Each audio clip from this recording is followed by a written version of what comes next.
Hi everyone! Welcome to 26 weeks of journaling prompts for self-growth nerds. Today is week 10 and we have the letter J, so we're gonna talk about jealousy. Jealousy does not have a good reputation, but it's a very useful teacher if you choose to see it this way. Whenever you feel jealous, instead of beating yourself up, get curious. I'm gonna give you a bunch of examples today as to how jealousy can help you grow. About 7 years ago, I remember feeling super jealous of this woman in particular. Every time I saw her, I felt super annoyed and judgmental of everything that she was saying. When I started asking myself questions about what that meant about me, I had a big realization. I realized, you know what annoyed me about her is how much she loved her job. And what that was telling me is that I also wanted to do a job that I was passionate about.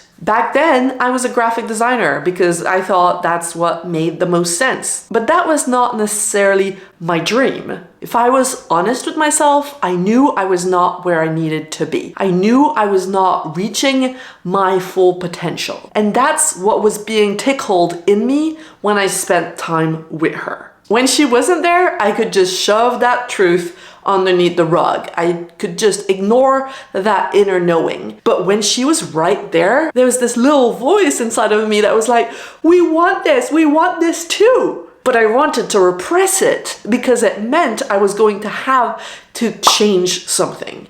And changing something takes effort. It is scary because there's a risk of failure. But I'm grateful that she was there to help me stop ignoring my calling for something different. Now let's turn it back to you. Who are you jealous of?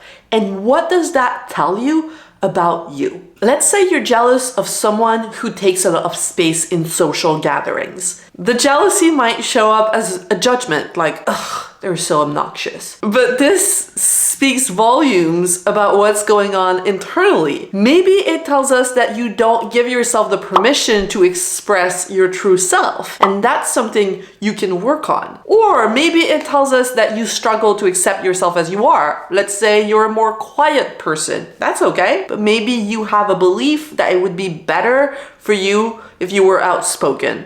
Is it really true? I don't think so. But maybe that's a belief in the back of your mind that gets in the way of self-acceptance. I remember feeling jealous of how much someone was charging for their services, and all that was telling me is not that they were charging too much, but that I was not allowing myself to charge what I truly believed my work was worth. And there was also in there a limiting belief that a woman should not want to make a lot of money. Which, is that true or is that complete BS? I think it's BS. Let's say you're in a relationship and you're jealous of what your partner has with somebody else. Maybe you get the sense that they laugh more with them or that they are able to have conversations about music or politics. This tells us about where your insecurities lie. And it also might tell us that you have the belief that you should be everything to your partner. But again, I ask you, is that really true? I don't think so. Maybe this is an occasion for you to, instead of focusing on what you lack, you can focus on what you have to offer. All the reasons why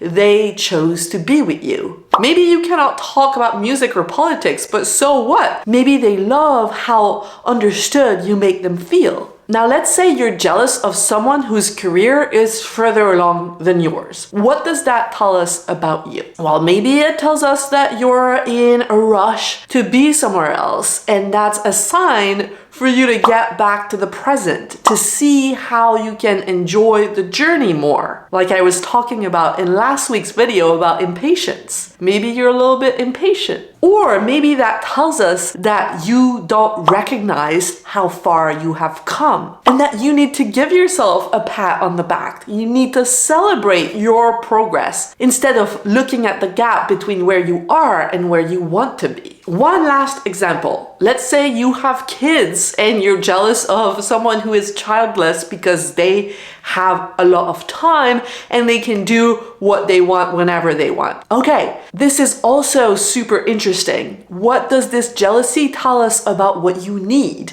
Maybe you need to prioritize time for yourself. Maybe you don't give yourself the permission to put yourself first and you need to work on that. Or maybe this tells us that you need to give yourself a big hug and to be more compassionate, to tell yourself that what you're doing is hard and it's so normal to wish you had more time. I'm giving you all of these examples so that you can see how useful jealousy can be when you choose to see it with curiosity. When you use it as a way to get to know yourself and to better understand what you need to pay attention to. So please, please, please, please don't see jealousy as an enemy. It's just a very normal human emotion that comes with so much information if you're willing to look. Okay, this week's questions. Number 1, super easy.